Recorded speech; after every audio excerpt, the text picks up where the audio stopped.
여러분 안녕하십니까? 지금이 일요일 오전 10시 9분을 가리키고 있습니다. 여러분들한테 내가 여러 번 얘기했듯이 이번에는 박정희를 저격한 김재규 중앙정보부장에 관해서 얘기를 하도록 하겠습니다.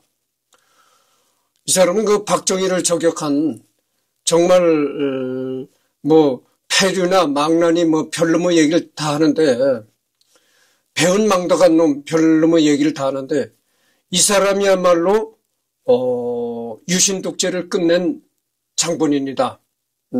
그런 말씀을 드립니다.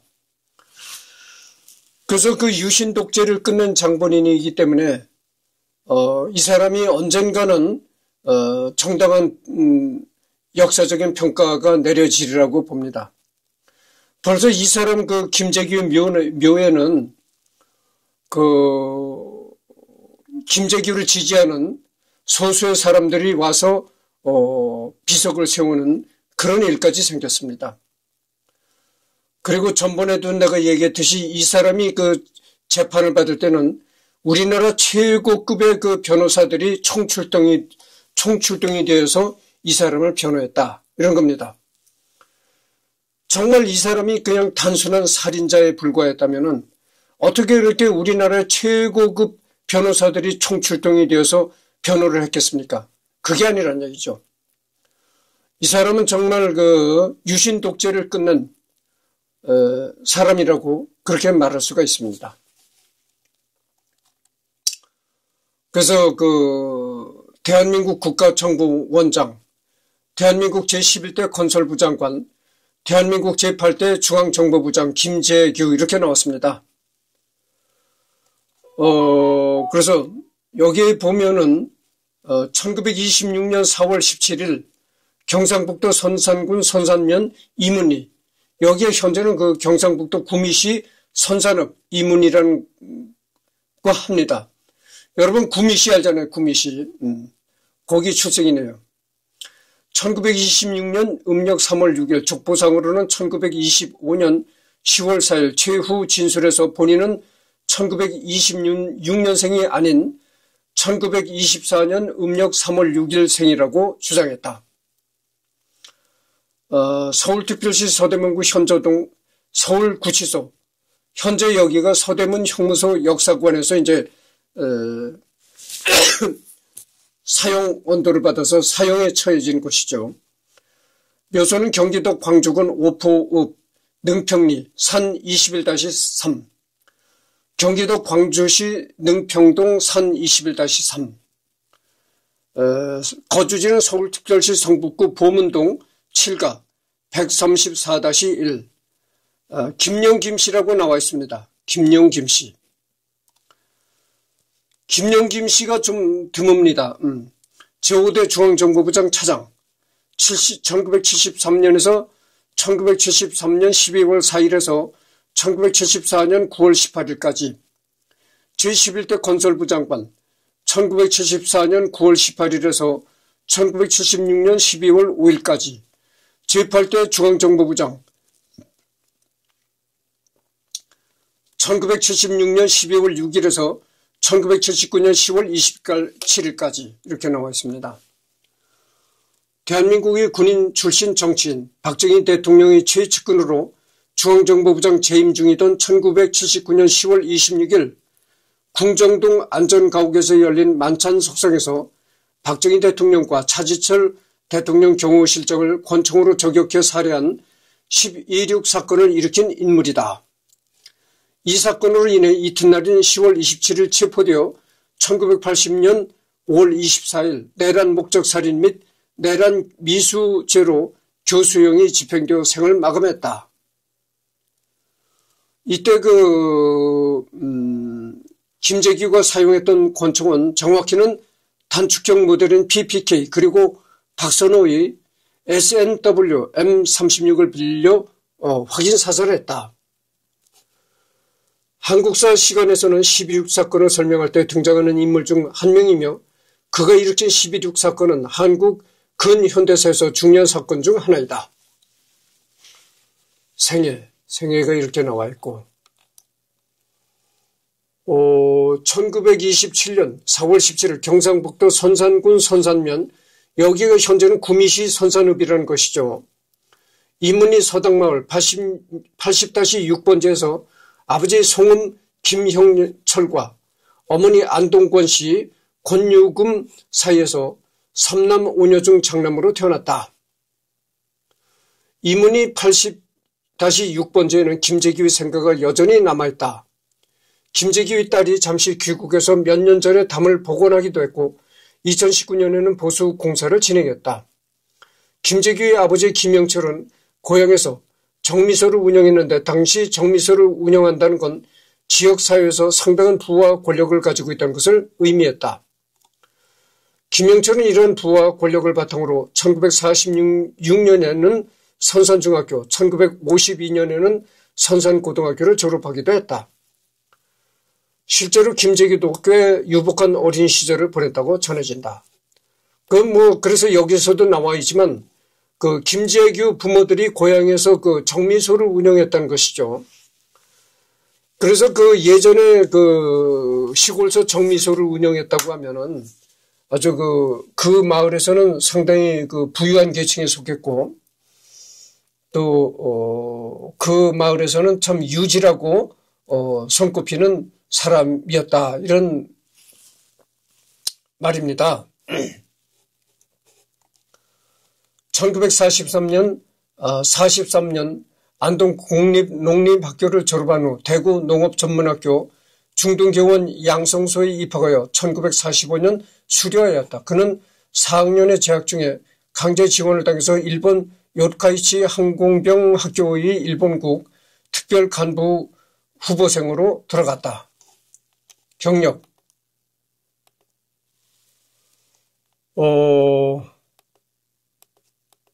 군인 시절 해방 후 김천중학교에서 교직 생활하다가 1946년 조선국방경비사관학교 제2기생으로 입교하여 이때 동기생으로 입교한 박정희와 인연을 맺는다. 고향도 같고, 그러니까 박정희와 고향도 같고 교사를 지낸 경력 또한 같아 가까이 지냈다고 한다. 이들은 1954년 9월 김재규가 5사단 36연대장으로 근무할 때 박정희가 사단장으로 부임하여 상관이 되면서 재회하게 된다. 그러니까 박정희와 아주 매우 비슷한 인생길을 살았다고 하죠. 박정희도 교사 노릇을 했었고, 또 이 김재규도 김천중학교에서 교사 생활을 했다. 그겁니다. 그리고 김재규도 그 후에 군인으로 출발했고 박정희도 군인으로 출발했다. 그래서 박정희와 김재규는 매우 유사한 그런 인생을 두 사람이 살았다 이런 얘기죠. 엄밀히 따지자면 이보다 앞서 1951년 9사단에서 박정희와 김재규 둘 다 근무한 적이 있고 5사단 근무 당시에는 연대 보급 창고에 불이 나서 보관 중이던 군수물자가 소실되었는데 사단장인 박정희가 자신의 인맥을 통해 인근 부대의 유류 물자를 넘겨받아 부족분을 메꿔주었다. 국회 국방위원회에서도 거론될 만큼 큰 사건이었다. 1946년 12월 196명 중 14등이라는 비교적 우수한 성적으로 경비사관학교를 졸업하고 조선경비대 참의로 임관하였다. 그러나 중대장 대리로 복무 중에 군경체육대회 때 미 육군에게 한국군 장교에 대한 차별을 중재하라고 요구하며 충돌한다. 권총을 들이대는 미군 장교에 맞서 한번 쏴보라며 맞선 김재규는 징계 유예 회부되자 잦은 사임한다. 그 후 낙향하여 김천중학교와 대륜중학교 교사로 근무하였다. 내가 전번 시간에 이만섭 의원을 얘기한 적이 있습니다. 대구 출신의 이만섭 의원을 얘기한 적이 있었는데, 그 이만섭이가 이 김재규한테 가르침을 받았다는 것이죠. 그러니까 이만섭이가 김재규가 이만섭이 스승이었다는 것이죠.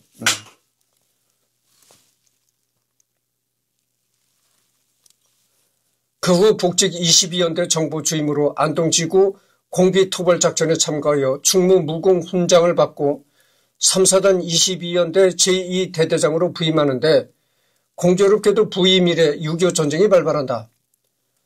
김재규는 이 대대를 지휘하여 의정부 대구 영덕에서 북한군과 혈전을 벌였고 6.25 전쟁의 전투 중 치열하기로 손꼽혔던 황간전투에도 참여하였다. 북진이 선봉에 서서 함경남도의 땅까지 밟았으나 중공군의 참전으로 전황이 악화되어 남으로 후퇴한 후 여수 제2보충연대장으로 부임한다. 따라서 6.25 참전 유공자이다. 6.25 때도 참전을 해가지고 상당히 용맹하게 전투를 치렀다 이런 얘기죠.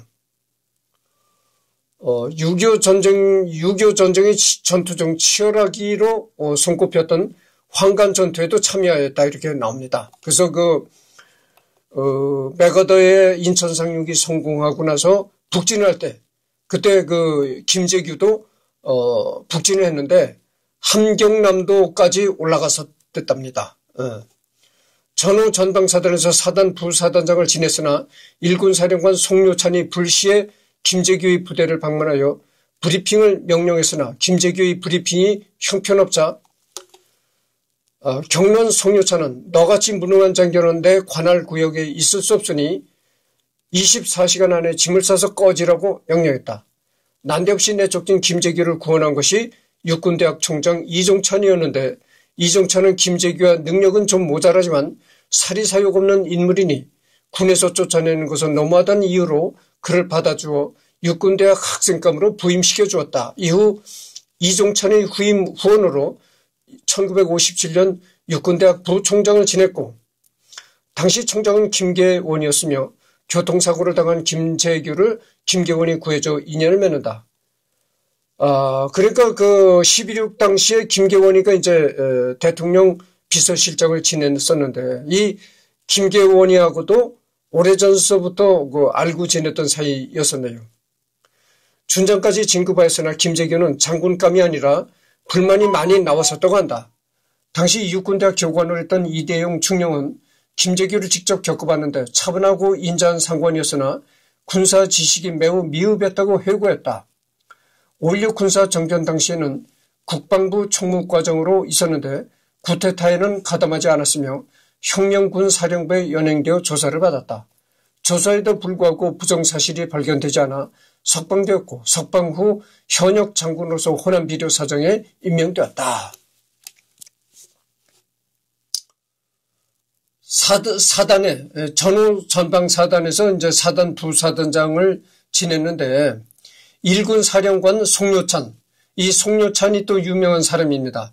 송료찬이 불시에 김재규 부대를 방문해서 이제 김재규한테 브리핑을 받았다는 것이요. 브리핑이라는 게 여러분 아시잖아요. 이렇게 차트를 이렇게 걸어놓고 이렇게 지휘봉으로 차트를 가리키면서 이제 보고를 하는 그런 거잖아요.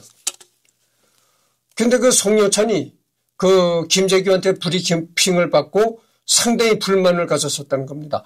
아니 저렇게 이 브리핑을 못하나?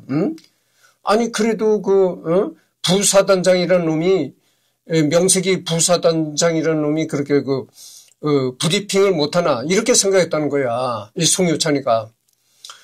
여러분 장군이 되려면 물론 장군이 되려면 부하들을 잘 통솔하고 전쟁 이 전술 지식도 있어야 되겠지만 기본적으로는 이 브리핑을 잘해야 되는 겁니다. 그래서 상관이 오면 이 부대에 어떤 외부 손님이나 상관이 오면은 딱 차트를 걸어놓고 아주 일목요연하게 설명을 해 내려가야 된다는 얘기죠. 이 브리핑만 잘해도 상당한 그런 점수를 받습니다. 점수를 받고 호감을 받습니다. 그런데 송료찬이 보기에 김재규는 브리핑이 형편없었다는 것이죠. 그래가지고 송료찬이 불같이 화를 내면서 너 같은 놈은 내가 처음 봤다. 이 김재규를 당장 쫓아내라 군에서. 이렇게 나왔다는 거예요. 이렇게 나오니까 김재규를 구원한 것이 누구냐면은 당장 김재규가 군에서 내쫓길 그런 위기에 처하니까 김재규를 구한한 사람이 이종찬. 여러분 참군인 이종찬 장군이라고 왜 이름 났었잖아요. 그 이종찬 장군이 김재규가 브리핑 실력은 좀 못된다 하더라도 사람이 차분하고 사리사욕 없는 인물이다. 사람이 아주 정직하고 사람됨이 욕심 없이 자기 개인의 욕심 없이 업무를 처리하는 사람이다. 이렇게 해가지고 김재규를 내쫓지 않았다는 거죠. 그래서 이제 김재규를 육군대학 학생감으로 부임시켜 주었다 이런 얘기입니다. 그래서 이제 이종찬이가 적극 김재규를 밀어줘가지고 1957년에는 육군대학 부총장까지 김재규가 지냈다는 것이죠. 그러니까 우리가 알 수 있잖아요. 김재규가 이 박정희를 총으로 쐈지만 그러나 평소 김재규는 이렇게 뭐 여러 가지 이 브리핑 실력이 부족한다든가 여러 가지 나쁜 평은 들을 수가 있었지만은 그러나 김재규 성품만큼은 이종찬이도 알아줄 만큼 그렇게 김재규가 뭐 막된 놈이 아니고 전번에 내가 김영욱이 얘기를 했잖아요. 이 김재규는 김영욱이처럼 이렇게 망나니 짓을 하는 그런 사람도 아니고 아주 차분하고 사리사욕 없는 그런 사람이다. 그래가지고 이종찬이가 그렇게 송요찬이가 불같이 화를 내면서 저는 바로 군에서 내쫓으라고 이렇게 했었지만 이종찬이가 적극적으로 나서서 김재규를 살려줘가지고 이제 육군대학 부총장까지 지내게 되었다 이런 얘기입니다. 준장까지 진급하였으나 김재규는 장군감이 아니란 불만이 많이 나왔다고 한다. 당시 육군대학 교관으로 했던 이계웅 중령은 김재규를 직접 겪어봤는데 차분하고 인자한 상관이었으나 군사 지식이 매우 미흡했다고 회고했다. 5.16 군사정변 당시에는 국방부 총무과장으로 있었는데 구테타에는 가담하지 않았으며 혁명군 사령부에 연행되어 조사를 받았다. 조사에도 불구하고 부정사실이 발견되지 않아 석방되었고 석방 후 현역 장군으로서 호남 비료사정에 임명되었다. 제15대 소장 김재규. 소장이라니까 이제 별셋이네요, 별셋. 별셋이면은 이제 군단장이 될 수도 있는 그런 계급이죠. 군단장이 될 수도 있는 그런 계급이다 이거죠. 이 별셋도 참 아무나 다는 것이 아닙니다. 하여튼 대통령 부대표장을 받았다 이런 얘기고. 이때 김재규의 얼굴입니다. 이후 육사단장과 육관구 사령관을 거쳐 1.21 사태 후 방첩부대장이 취임하여 방첩부대를 보안사령부로 개편하고 초대 보안사령관이 되었다. 이 시절 제1교포 서승, 서준식 형제 간첩단 사건에 관여한 역사가 있다. 이 사건은 1971년 제1교포 출신인 서승, 서준식 형제가 서울대 유학 중 간첩 활동 혐의로 보안사에 체포된 사건으로 서승은 사형 판결을 받았고 서준식은 징역 7년을 받았다. 이 형제는 방한 전 제1교포 신분으로 북한에 방문하고 선물까지 받아온 전력이 문제가 되어 보안사에 체포되었다. 이들은 고문을 동반한 고강도의 조사를 받았는데 고통을 이기지 못한 나머지 간첩 혐의를 인정하게 되고 실형을 선고받았으나 이는 훗날 고문에 의한 강제 자백이었음이 밝혀졌다. 그 고문이 얼마나 심했는지 서승은 조사 도중 감시가 소홀해진 틈을 타 분신 자살을 하기 위해 난방용 등유를 붓고 자살을 기도하기도 했다. 지금도 서승의 얼굴과 온몸에 화상 자국이 심하다. 김재규를 긍정적으로 보는 학자들도 이 건에 대해서는 옹호하지 않는다. 1971년 8월 수도경비사령관이었던 윤필용의 전화를 도청하다가 발각되어 제3군단장으로 전보되었다. 3군단장 시절 한계령 도로 건설을 지휘했으며 이 때문에 한계령 건설 중 사망한 장병 유령비에 이름이 들어가 있었으나 현재 유령비에는 그 부분이 삭제당했다고 한다. 이뿐만이 아니라 건설부 장관 시절에 지어진 안동댐 건축기념탑에도 원래 그 이름이 들어가 있었지만 12.16 사건 직후 그 이름 부분이 뜯겨나가 있다. 여담이지만 인트라넷 3군단 연대 군단장과 그가 복무했던 모든 부대에도 김재규는 삭제되어 있었다. 그러니까 김재규가 12.6 사건을 저지른 다음부터 김재규의 이름이 들어가 있는 모든 이제 건축물, 위령비 그런 데도 김재규 이름이 전부 삭제되었다 이런 얘기죠. 너는 대통령을 죽이는 한마디로 반역자다 이래가지고 그렇게 김재규 이름이 들어가 있는 모든 곳에서 이제 김재규 이름이 삭제되었다 이런 얘기입니다. 육군 중장 시절의 김재규, 전역 후 1973년 3군단장으로 끝으로 1973년 3군단장을 끝으로 육군 중장 계급으로 전역한 후 유신 정우의 1기 국회의원이 되었다가 그해 12월 중앙정보부장이 이후락에서 신직수로 교체될 때 중앙정보부 차장이 되었다. 그러니까 유신 정우의 1기 국회의원이 되었다는 겁니다. 그러니까 박정희가 유신 헌법을 만들어가지고 이제 유신을 통치할 때 국회에 유신 정우의 회원이라는 게 있습니다. 유신 정우의 국회의원이라는 게 있었습니다. 근데 이게 뭐냐면은 유신 정치 벗들이라는 뜻을 가진 단어죠. 벗 우자를 쓰는 겁니다. 벗 우자를 써가지고 유신 정치의 벗들이 모인, 그러니까 친구들이 모인 모임이다 해서 유신 정우회인데 이 유신 정우회는 박정희가 직접 임명을 했어요.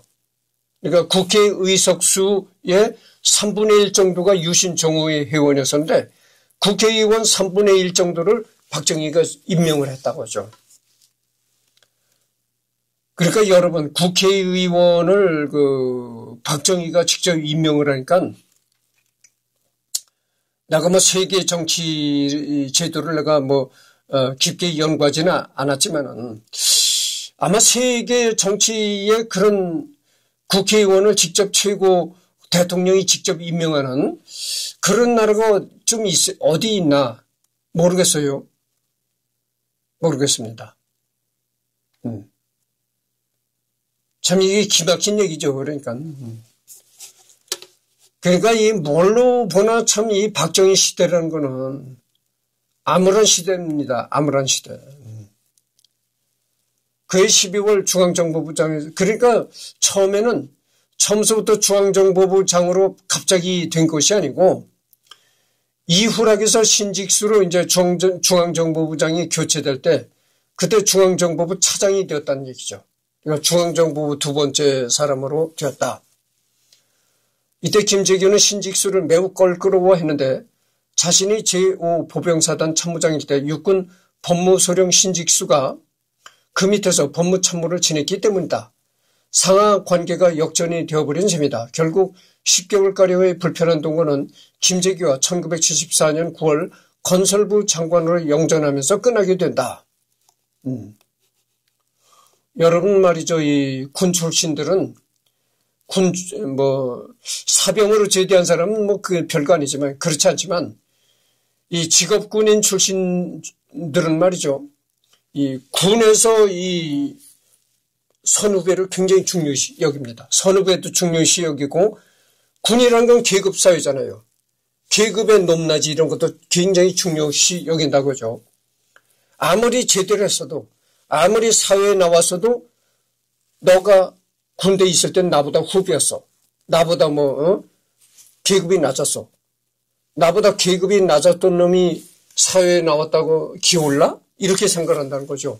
원래 그게 이제 이 직업군인들의 그 특색이다고 하죠. 그러니까 군대에서 내 밑에 있었으면 사회에 나와서도 나를 선배 대우라고 깍듯이 예를 갖춰야지. 군대에 있을 때 내 밑에서 박박 피던 놈이 사회라고 나한테 기올라? 이렇게 아래 굽게 생각한다는 거죠. 그래서 신직수라는 사람이 이제 김재규 밑에서 법무소령으로 지냈다는 거죠. 법무소령이니까 어떻게 되겠어요? 이 신직수라는 사람은 사법고시 패스해가지고 군대를 들어갔는데 이제 그러니까 사법고시 패스해가지고 법무장교로 들어간 것이죠. 군법 취급을 하는 이제 법무장교로 들어갔는데 거기서 소령을 달고 있었던 겁니다. 그 신직수가 소령을 달고 있을 때 김재규는 참모장이었다 그런 얘기죠. 그러니까 어떻게 되겠어요?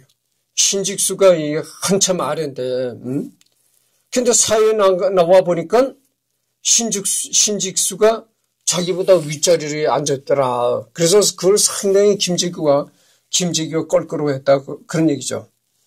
껄끄러워하다가 약 한 10개월 동안 지나가지고 김재규가 건설부 장관으로 임명이 되면서 다른 파트를 가는 바람에 그 껄끄러웠던 10개월간의 그 껄끄러웠던 기간이 이제 끝났다 이런 얘기인데, 차지철과 김재규의 관계가 상당히 안 좋았잖아요. 그런 원인도 있습니다. 차지철이가 군대 있을 때 소령인지 대령인지 그랬었거든요, 기급이. 그런데 생각해 보세요. 김재규는 중장 출신이라도 그거죠. 쓰리스타 출신인데. 너 새까맣게 내 밑에 새까만 피레미가, 그러니까 대위라든지 소령은 이 쓰리스타에다 대면 새까만 쫄병이다 그죠. 여러분 별 하나만 달아도 엄청난 겁니다. 별을 닮은 장군인데,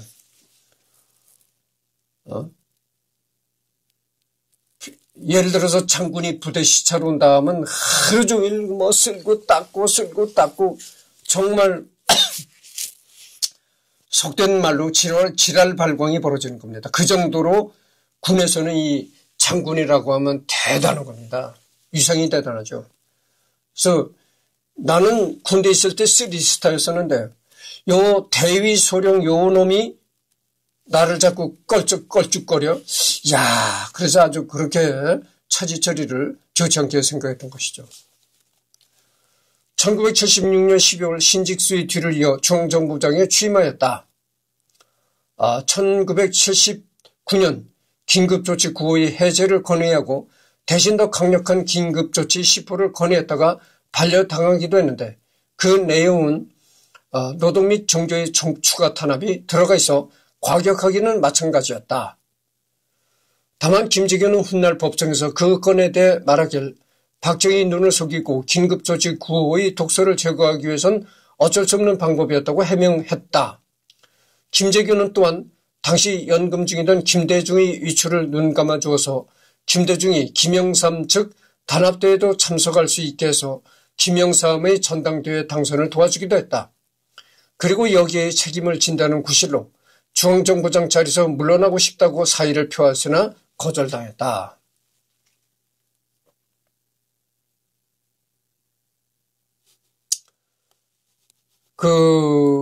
박정희가 유신 통치를 해나갔잖아요.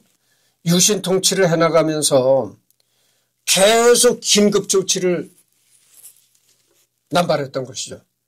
그래서 이제 긴급 조치 1호, 2호, 3호, 대학생들이 거리에서 나와서 데모를 한다 하면 긴급 조치 1호, 어디가 혼란스럽다 하면 긴급 조치 2호, 맨날 긴급 조치를 이렇게 남발해서 나갔다는 거죠. 그러다가 이제 긴급 조치 9호까지 간 겁니다. 이제 긴급 조치 9호까지 갔다가 긴급 조치 10회를 못 채우고 이 김재규가 박정희를 저격하는 그런 사건이 벌어져서 유신 정권은 끝나게 된 것이죠.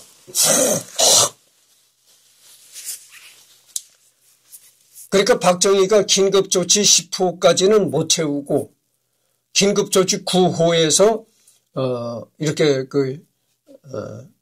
12.6을 만나서 유신은 몰락했다 이런 얘기입니다. 중앙정부장 시절 최태민의 조사를 지시 12.6 사태가 발생하기 3일 전 조사 결과를 박정희 전 대통령에게 보고했었다. 이 보고서에는 최태민과 박근혜 간의 부적절한 관계와 최태민이 문란하고 부적절한 사생활이 기록되어 있었다. 이 보고서를 처음 입수한 언론에서 공개한 시점이 2012년 말, 즉 제18대 대통령 선거 직전이었기 때문에 당신 찌라시 취급을 받으며 묻혀졌지만 박근혜 최순실 게이트가 터지며 최태민과 박근혜 관계에 주목하는 사람이 늘어남에 따라 다시금 주목받고 있다. 최태민과 박근혜.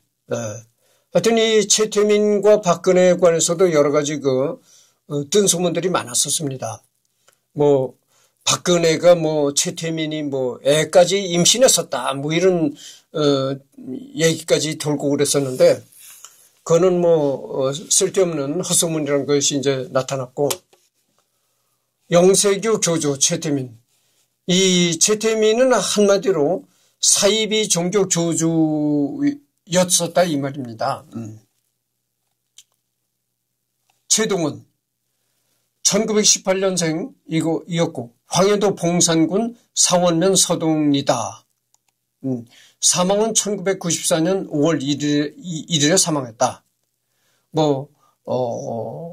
75살에 사망했다는 건데 다른 사람한테 타살당했다는 그런 얘기도 있다는 것이죠.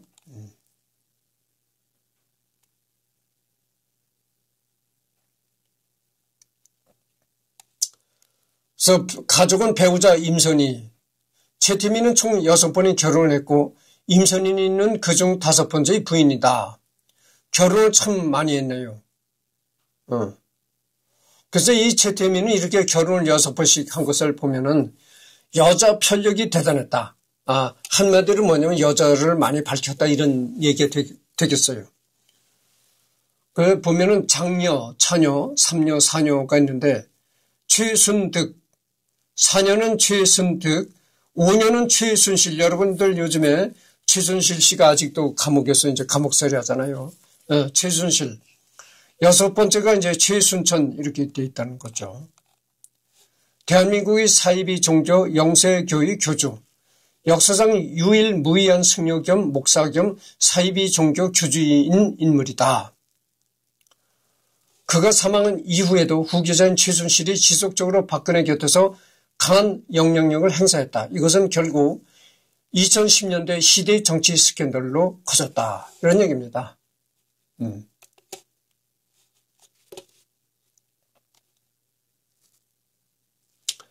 이 항소 이유에 의해서 보다시피 최순실이 박근혜와 함께 기업들에게서 돈을 뜯어낸 것과 비슷한 방식으로 40년 전 최순실의 아버지 최태민은 박근혜와 함께 부정한 방법으로 여기저기서 돈을 뜯어내었다. 1970년대 아버지가 했던 사기 행각을 딸이 그대로 2016년까지 써먹은 셈이다. 당연히 최태민의 범죄 행각을 비판하는 민원이 빗발쳤으나 서슬퍼런 군사정권의 퍼스트 레이디였던 박근혜에게 직원을 할 용기를 가진 관료들은 아무도 없었다. 소수만이 직언을 했다. 핍박받는 실정이었다. 청와대 내에서 실세 권력이 높았던 박승규 민정수석 비서관조차 방법이 없어서 김재규에게 직접 하소연했다는 내용을 생각해보자. 당시 박근혜는 단순한 공주가 아닌 유경수의 분신이었고 저격사건으로 죽은 영부인의 딸이란 동정투까지 더해져 당시 노인들은 박근혜만 보면 공주님 오셨다며 큰절을 올리며 눈물 흘릴 정도였다. 더욱이 마음에 안 드는 지방경찰청장이나 도지사를 호출하여 호통칠 정도로 국정을 농단하는 최태민에게 분노한 김재규는 박정희에게 최태민과 박근혜를 떼어놓으라고 직언한다. 그러나 박정희는 김재규의 직언을 듣기는커녕 박근혜를 구국 여성봉사단의 총재직에 올리고 최태민을 명예총재직에 올리는 조치로 상황을 더욱 악화시켰다. 그리고 이때 느꼈던 절망감이 11.6 사건의 동기가 되었다고 김재규는 증언하였다. 대한민국의 모든 정보를 장악한 대통령의 왼팔이 일개 사이비 교주를 고자질하는 상황이 되었으니 엄청나게 체면을 구긴 일이다. 김재규 입장에서 자신이 끝까지 모신 박정희가 중앙정보부장인 자신보다 어디서 굴러와 영예를 홀린 사이비 종교인을 더 신뢰하는 것으로 보일 수밖에 없었으니 있던 충성심도 바닥이 날 수밖에 없다. 이 최태민이가 박정희와 박근혜의 그 권력을 등에 업고 많이 돈을 뜯어냈습니다. 가는 곳마다 이제 돈을 뜯어내 가지고 최태민이가 상당한 그런 재산을 형성했었나 봐요. 그 여기저기서 뜯어낼 때마다 푼돈을 뜯어냈겠어요.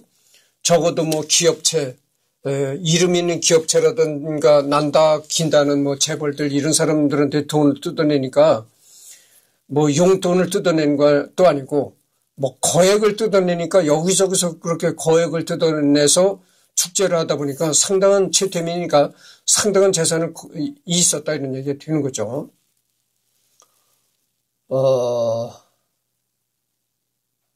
그래서 이 최태민의 그 나쁜 행각에 관해서 박 대통령 주변의 신하들이 박 대통령한테 건의를 하려고 마음먹었지만은 원래 박 대통령이 아주 뭐라고 하나 좀 이렇게 부드러운 그런 리더가 아니고 박 대통령 국민들한테 나서서 연설하는 것도 봐요. 아주 목소리가 새소리가 나잖아요.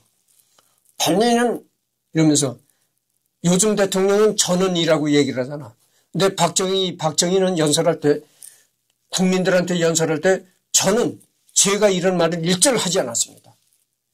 그래도 내가 국민을 이끌고 나가는 대통령인데 어떻게 국민들한테 고개를 숙이느냐 이래가지고 전원이란 말을 일절 박 대통령은 쓰질 않았어요. 그러니까 딱 탄상에 올라가지고 아주 이 목소리가 박정희 목소리가 아주 새소리가 나는 겁니다.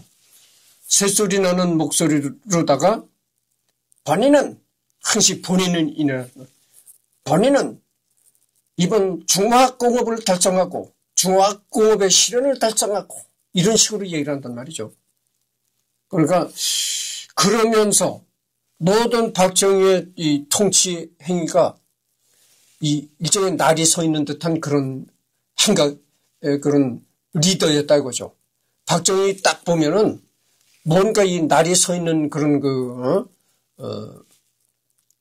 대통령이었었다고 하죠. 까불면 죽여 이런 식으로 아주 날이 서 있었다고 하죠.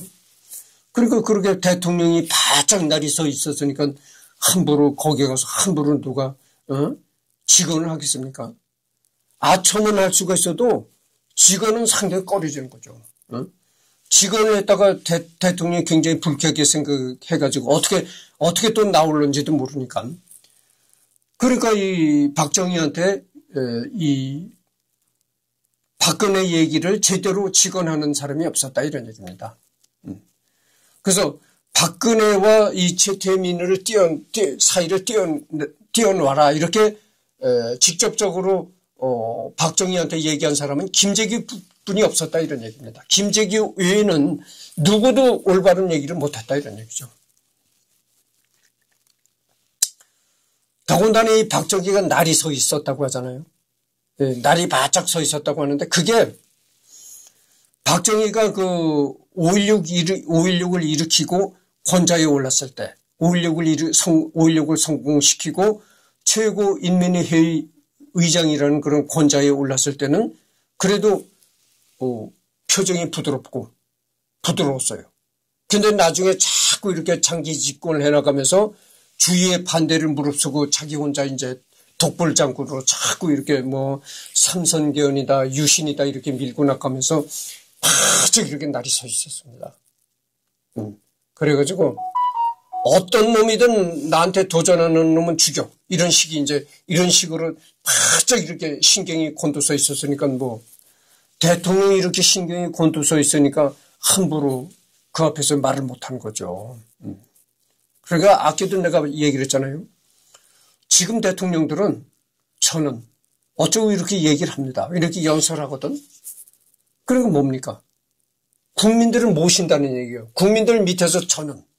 국민들 앞에서 저는이라고 지금 대통령들은 얘기를 하잖아요.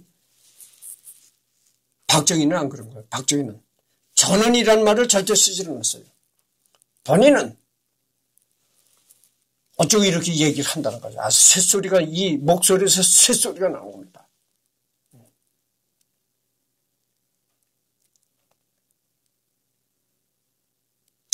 그래서 이 박정희는 처음부터 이 권좌에 오를 때 정말 겸허한 마음을 가지고 내 국민들이 나한테 일시적으로 이런 권력을 맡겨준 것이다. 그래서 자기는 이 권력을 맡은 그런 기간이 끝나면은 언제든지 대한민국 보통의 국민으로서 돌아가야 된다. 이런 겸허한 마음을 가지고 통치를 해나갔어야 되는데 그러질 않았다고 하죠. 그래서 그렇다는 걸 말씀드립니다. 그래서 이 국민들한테 연설하는 게 연설만 봐도 연설하는 그 태도만 봐도 저 사람이 어떤 성향을 가졌는지 알 수가 있는 거예요. 그래서 이 본인은 이란 말을 전두환까지 써먹었어요. 전두환이가 전두환이가 박정희가 전두환 스승이라고 하면 좀 우습지만은 어쨌든 간에 그래도 전두환이는 박정희 사람이었다 그거죠. 근데 이 본인이란 전두환이도 그랬어요. 올라서서 국민들한테 연설할 때 본인은 이랬단 말이죠. 근데 본인이란 말을 안 쓰고 그렇게 딱딱하게 올라서서 본인은 이랬단 말이죠. 이제 전두환이도. 근데 노태우 대통령 때서부터 본인은 이런 말을 쓰질 않았어요. 노태우 대통령은 저는 이렇게 얘기를 했던 것이죠. 그래서 하여튼 그렇습니다. 그래서 여러 가지 그 얘기 지금은 이 김재규와 박정희를 얘기하는 시간이지만 어찌됐든 간에 노태우도 군사 출신의 그 대통령이지만 그러나 어찌됐든 노태우 대통령은 비자금을 조성했다 이런 안 좋은 것도 있지만 그러나 노태우 대통령 상당히 국민들한테 평이 좋습니다. 그래서 한 일도 많고 노태우가 대통령으로 올라서서 국가를 위해서 한 일도 많습니다. 첫째 국민연금도 했고 그다음에 건강보험도 노태우 대통령이 만든 거고 더군다나 공산권과의 외교를 통해서 우리 대한민국의 외교의 지평을 상당히 넓힌 사람입니다. 그래서 노태우 대통령은 참으로 여러 가지 일을 많이 한 대통령이다 이런 얘기를 합니다. 그래서 김재규는 내가 누누이 얘기하지만 이 김재규는 정말 유신의 독재를 끝낸 사람이 김재규다. 그래서 김재규는 역사적으로 재평가가 되어야 되고 올바른 평가가 내려져야 된다. 이런 말씀을 드리고 더 깊은 얘기는 다음 시간에 하도록 하겠습니다. 지금 43분을 경고했습니다.